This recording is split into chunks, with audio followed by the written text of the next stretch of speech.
महाराष्ट्र सरकार ने मंगलवार 25 जून 2024 को पीएस मोहम्मद कैसर खालिद को निलंबित कर दिया। एसआईटी ने कैसर खालिद को इस बात का दोषी पाया था कि डीजीपी ऑफिस को नजरअंदाज कर उसने खुद होर्डिंग लगाने की परमिशन दी थी। इसके बदले कैसर खालिद ने messrs ego media private limited के निदेशक भावेश भिंडे से 46 लाख रुपए लिए थे और वह रकम अपनी बीबी सुमन उर्फ सुमन्ना के बैंक खाते में ट्रांसफर करवाई। 13 मई 2024 को घाटकोपर में आंधी और बेमौसम बारिश की वजह से एक बड़ा होर्डिंग पेट्रोल पंप पर गिर गया था, जिसमें 17 लोग मारे गए थे और 70 लोग घायल हो गए थे। यह कहानी उसी का फॉलोअप। सरकार ने कैसर खालिद को सस्पेंड कर अपनी ड्यूटी पूरी कर ली। 17 लोगों की मौत पर थोड़ी सहानुभूति तो हासिल कर ही ली, लेकिन राज्य सरकार ने इसी कैसर खालिद को अति संवेदनशील मामले में अपने सर पर बिठाया। दरअसल कैसर खालिद आमिर खान की फिल्म सरफरोश का गुलफाम हसन शायर था, गजलकार था। उसी की आड़ में वह देश विरोधी गतिविधियों में शामिल था। कैसर खालिद भी शायर है, गजलकार है और देश विरोधी गतिविधियों में शामिल है। कैसर खालिद प्रतिबंधित संगठन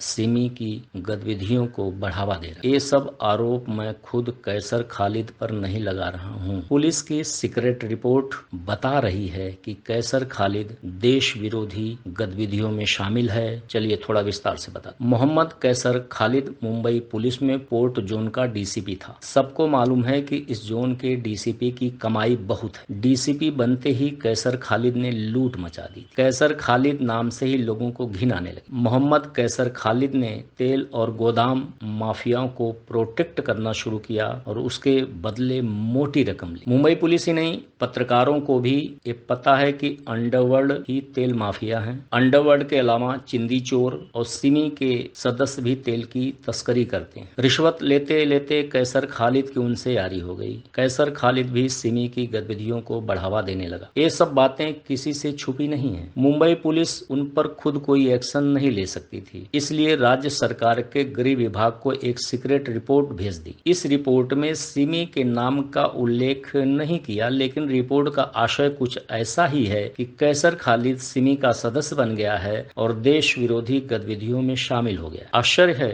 कि राज्य सरकार ने इतने गंभीर आरोप पर भी कैसर खालिद पर कोई एक्शन नहीं ली। रिपोर्ट की प्रति हासिल करने के लिए मैंने बहुत कोशिश की पर सफल नहीं हो सका, लेकिन मुंबई पुलिस के कई आईपीएस ने मुझसे बातचीत में यह कन्फर्म किया कि कैसर खालिद के खिलाफ मुंबई पुलिस की सीक्रेट रिपोर्ट की जानकारी उनको है और मेरी इन्फॉर्मेशन सच है। राज्य सरकार ने मुंबई पुलिस की उस रिपोर्ट पर कोई एक्शन नहीं लिया तो कैसर खालिद का हौसला और बढ़ गया। पोर्ट जोन के डीसीपी के बाद मोहम्मद कैसर खालिद कुछ दिन बाद मुंबई पुलिस में पूर्व प्रादेशिक विभाग का अतिरिक्त आयुक्त बनाया गया। इसका कार्यालय चेंबूर में है। कैसर खालिद ने यहाँ सबसे पहला और बड़ा गुनाह यह किया कि कंट्रोल रूम की बिल्डिंग को हरे रंग से रंगवा दी। यह बात तब इंटेलिजेंस ब्यूरो के एक ऑफिसर ने मुझे बताई थी और मैं फिर उस बिल्डिंग को देखने भी गया था। बात सच थी। इंटेलिजेंस ब्यूरो के अधिकारी ने इस आशय की रिपोर्ट भी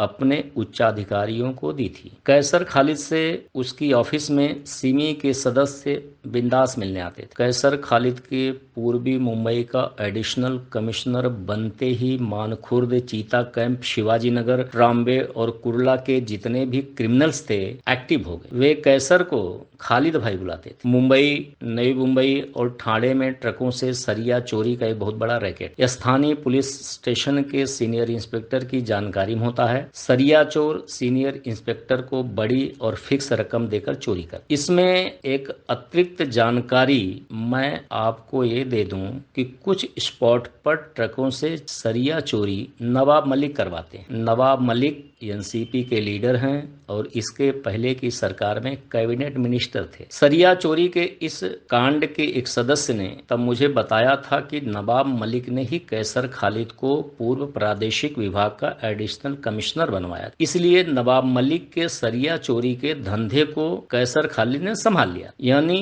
कैसर खालिद खुद सरिया चोरी करवाता। सन 1999 में आमिर खान की एक फिल्म आई थी सरफरोश। उस फिल्म में नसीरुद्दीन शाह ने गुलफाम हुसैन का रोल किया। गुलफाम हुसैन बहुत बड़ा शायर था। इसी शायरी की आड़ में वह सीमा पार से हथियारों की तस्करी करवाता था। कैसर खालिद को गुलफाम हसन कह सकते हैं। इसने भी पासबाने अदब नाम से एक एनजीओ बनाई है। इसी एनजीओ की आड़ में गजल कहता है, शायरी करता है और इसी की आड़ में सिमी के सदस्यों के संपर्क में रहता है, देश विरोधी गतिविधियों में शामिल रहता है। अब राज्य सरकार की कार्यशैली सुनिए। मुंबई पुलिस ने सालों पहले ही सीक्रेट रिपोर्ट दे दी थी कि कैसर खालिद देश विरोधी गतिविधियों में शामिल है। बावजूद इसके राज्य सरकार ने उसे सन 2015 में महाराष्ट्र राज्य उर्दू साहित्य अकादमी पुरस्कार दे दिया। धन्यवाद राज्य सरकार। मूलतः बिहार के अररिया जिले का रहने वाला कैसर खालिद सन 1997 बैच का महाराष्ट्र कैडर का आईपीएस अधिकारी है। निलंबन के समय वह नागरिक अधिकार संरक्षण विभाग का अतिरिक्त पुलिस महानिदेशक था। 52 वर्षीय कैसर खालिद को हेडिंग में मैंने कैसर की जगह कैंसर लिख दिया है। यह टाइपिंग अथवा ग्रामेटिकल मिस्टेक नहीं है। सरफरोश का यह गुलफाम हसन सच में मुंबई और मुंबई पुलिस के लिए कैंसर ही है। कहानी अभी बाकी है मेरे दोस्त।